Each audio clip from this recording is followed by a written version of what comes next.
औज़ुबिल्लाहि मिनश्शैतानिर्रजीम बिस्मिल्लाहिर्रहमानिर्रहीम अस्सलामु अलैकुम वरहमतुल्लाहि वबरकातुहू। सूरह मोमिनून है मेरे सामने और सूरह मोमिनून की आयत नंबर 30 है, पारा नंबर 18 है और रुको नंबर 2 है। आयत नंबर 29 में अल्लाह तबारक व तआला ने नूह अलैहिस्सलाम को जो दुआ सिखाई वो दुआ बयान हुई है। आयत नंबर 28 में सवारी पे सवार होने की दुआ बयान फरमाई अल्लाह तबारक व तआला ने और नूह अलैहिस्सलाम को सिखाई। और वो दुआ हर सवारी पर सवार होने की नहीं बल्कि किसी मुश्किल से निकलते वक्त जो सवार होता है बंदा उसकी दुआ है। और आयत नंबर 29 में मंजिल पर पहुँचने की दुआ अल्लाह तबारक व तआला ने नूह अलैहिस्सलाम को सिखाई और नूह अलैहिस्सलाम के थ्रू सारे उम्मत मुस्लिमा को ये दुआ सिखाई गई कि जब किसी मंजिल पर पहुंच जाए खैर आफियत तो फिर ये दुआ ज़रूर पढ़ लिया करे। और बज़ाहिर ये है कि दुआ पढ़ लेना कोई वो है, लेकिन अल्लाह तबारक व तआला की तरफ से बरकत है इसमें। और जिस जगह बंदा जाता है उस जगह में बरकत होती है इस दुआ से। और अगर बग़ैर दुआ के बंदा पहुंच जाए, अल्लाह तबारक व तआला रहमान है, रहीम है, करीम है, गफ़ूर है, वदूद है, वो तो फिर भी मेहरबानी करेगा, लेकिन क्या होगा कि उसमें बरकत और आफ़ियत नहीं होगी। और अल्लाह तबारक व तआला के नाम के साथ काम शुरू करना और काम ख़त्म करना चाहिए, ये वतीरा होना चाहिए मुसलमानों का और शार होना चाहिए, और ताकि अल्लाह तबारक व तआला काम को बाबरकत करे। अगली बात आयत नंबर 30 में अल्लाह तबारक व तआला ने नूह अलैहिस्सलाम को ये सारी वजाहत बयान फरमाई। और ये कि मतलब अल्लाह तबारक व तआला ने ज़िक्र फरमाया कि आखिर इस सारी मशक्क़त में इब्राहीम नूह अलैहिस्सलाम को डाला क्यों गया और कामयाब भी नहीं हुए। और ये तबलीग और ये 9 साल की मशक्क़त और फिर उस कौम को छोड़ना, असल में ये नूह अलैहिस्सलाम बज़ाहिर वो लोग समझ रहे थे कि नूह अलैहिस्सलाम नाकाम होकर निकल गए। नूह अलैहिस्सलाम की नाकामी नहीं थी बल्कि उस कौम की बदबख्ती थी जिसमें नूह अलैहिस्सलाम अल्लाह तबारक व तआला का पैगाम दे रहे थे और उनकी बदबख्ती कि उन्होंने उस पैगाम को कबूल नहीं किया और नूह अलैहिस्सलाम को वो एरिया छोड़ना पड़ा। लेकिन वो बदबख्त कौम थी और वो कह रहे थे कि बिला आखिर नूह अलैहिस्सलाम नाकाम होकर निकलेंगे। जब नाकाम होकर नूह अलैहिस्सलाम निकले तो नूह अलैहिस्सलाम के साथ ही अज़ाब ने उनको घेर लिया और उस वक्त उनको समझ आ रही थी लेकिन वक्त नहीं था, कुछ कर नहीं पा रहे थे। जहाँ फरमाया कि नूह अलैहिस्सलाम को तसल्ली देते अल्लाह तबारक व तआला ने फरमाया इन्ना फ़ी ज़ालिका लआयात। और ये इसलिए हुआ कि ऐसे किस्से, ऐसे वाक़यात में और ऐसे जो आपके साथ हुआ है इसमें अल्लाह तबारक व तआला की बहुत बड़ी बड़ी निशानियाँ पोशीदा हैं।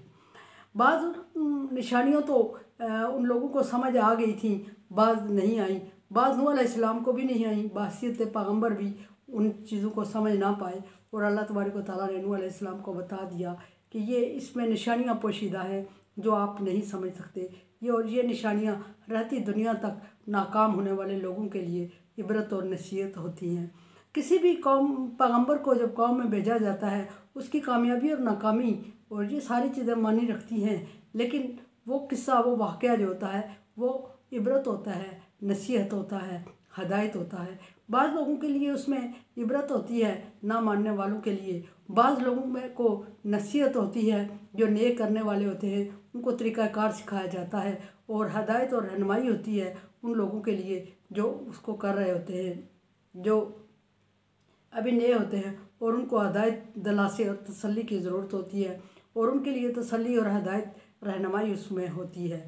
और नए लोग जो तो उनको नसीहत भी होती है कि ये पिछलों ने अगर नाकाम हुए थे, अगर नहीं किया था तो उनको क्या अंजाम भुगतना पड़ा, और जिन्होंने माना था उनके लिए अल्लाह तबारक व तआला ने क्या इनामात रखे। ये सारी चीज़ें मानने और समझने की होती हैं। फरमाया कि इन्ना कुन्ना मुब्तलीन। और बड़ी बड़ी नसीहत, बड़ी बड़ी निशानियों के अलावा एक बात ये भी है कि बेशक नूह अलैहिस्सलाम को ख़िताब करके अल्लाह तबारक व तआला ने सारे मानने वालों को ये बात बावर करवा दी कि हम बेशक हम आजमाइश में डालने वाले हैं। और आजमाइश में अल्लाह तबारक व तआला डालता है और निकालता भी है अपने नेक बंदों को।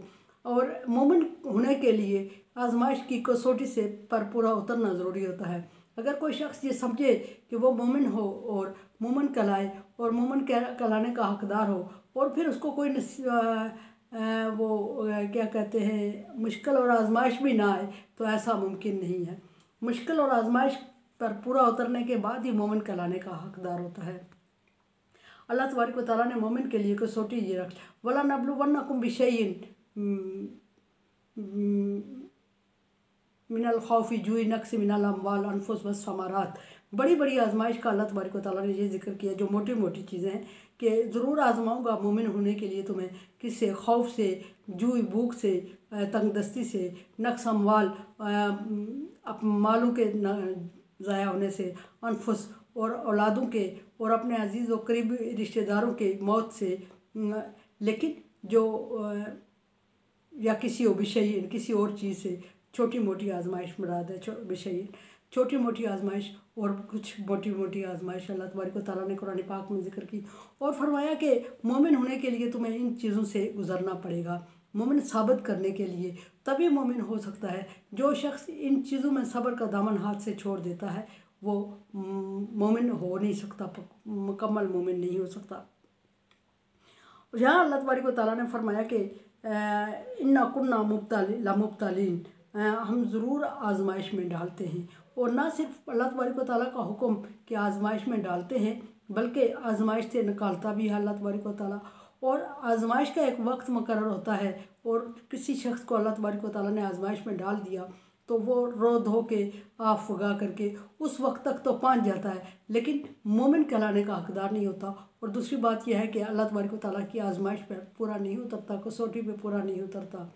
अल्लाह तबारक व तआला का उसूल, अल्लाह तबारक व तआला की फितरत है कि वो इंसान को आजमाइश में डालता है और फिर आजमाइश से एक वक्त पर निकालता भी है। आजमाइश का एक वक्त मुकर्रर, हर काम का एक वक्त मुकर्रर है। आजमाइश अपने वक्त पर ख़त्म हो जाती है, लेकिन जो इंसान का रवैया, जो इंसान का बिहेव होता है, उसकी वजह से वो अपने अजर को खो देता है।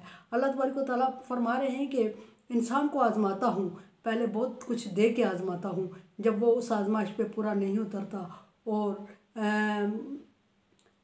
अल्लाह फरमाता है कि मैंने तुम्हें आजमाया और दे के आजमाया और तूने बजाय इसके कि मेरे दिए हुए माल में से मेरी राह में खर्च करता, गरीबों यतीमों का, बेवाओं का ख्याल रखता, तूने और समेटना शुरू कर दिया, लोगों को बेवकूफ़ बना के माल जमा करना शुरू कर दिया, लोगों के माल को अपने माल में मिला के अपने माल को ज़्यादा करना शुरू कर दिया। इस हवस और लालच में आ गए कि अल्लाह तबारक व तआला को भूल गई। तो फिर अल्लाह तबारक व तआला ने तुमसे छीन लिया और जब छीन लिया और उस वक्त तुम कहने लगे, जब अल्लाह तबारक व तआला ने तुम्हें दिया, बजाय अल्लाह तबारक व तआला का शुक्र अदा करने के, रब्बी अक्रमानी कि अल्लाह ने मुझे इज़्ज़त स्टेटस दिया है, शुक्र अदा नहीं किया बल्कि फ़ख्र और तकब्बर किया। और फिर अल्लाह तबारक व तआला ने छीना और जब छीना अल्लाह तबारक व तआला ने तो उस वक्त तो रोने लग गया, रब्बी आहानन कि अल्लाह ने मुझे रुसवा कर दिया। तो अल्लाह तबारक व तआला फरमाता है कि मैंने जलील रुसवा नहीं किया बल्कि तूने खुद अपने आप को जलील और ख्वार किया। अल कुरान देखे समझे और सब्सक्राइब करें और सदका जारिया में मेरा साथ दें। तावनु अलल बिर्रि व तक़वा, नेकी और अच्छाई के कामों में एक दूसरे से तावन करें, ये अल्लाह का हुक्म है। सो तावन करें। या मैं आपकी राय की मुंतज़िर। अल्लाह हाफ़िज़।